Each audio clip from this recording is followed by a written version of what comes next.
దేవుని వాగ్దానం చేశారు.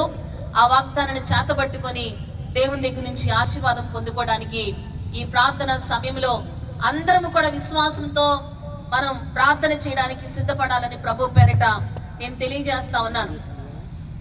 మన మందిరాలకు ఉన్నటువంటి పేరును కూడా యెషయా భక్తులు చెప్తారు.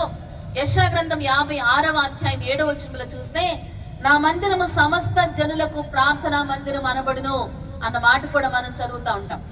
అవును, దేవుడు మనకు ఏర్పాటు చేసినటువంటి ఆయన నివాస స్థలముగా ఉన్నటువంటి మందిరాల్లో దేవుని సన్నిధిలో మనం ప్రార్థన చేసినప్పుడు దేవుడు ఆయన అద్భుతాలు, ఆశ్చర్య కార్యాలు ఆయన జరిగించేటువంటి దేవుడు. క్రైస్తవ జీవితం అనేది చాలా అత్యున్నతమైనటువంటి జీవితం, చాలా ఉన్నతమైనటువంటి జీవితం క్రైస్తవ జీవితం.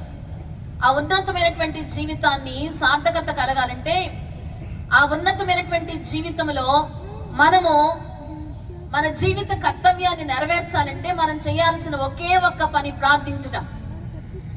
ప్రార్థన చాలా అద్భుతాలు జరిగిస్తుంది. దేవుడు క్రైస్తవునికి ఇచ్చినటువంటి బలమైన ఆయుధం ప్రార్థన.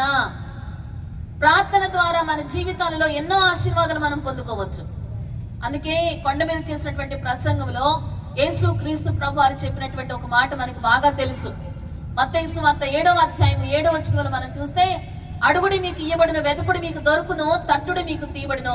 అడుగు ప్రతివానికి దొరుకుతుంది, తట్టే ప్రతివానికి కూడా తీయబడుతుంది, వెతుకువానికి దొరుకుతుందని మత్తయి సువార్తలో మనం చదువుతూ ఉంటాం. దేవునికి స్తోత్రం, హల్లెలూయా హల్లెలూయా.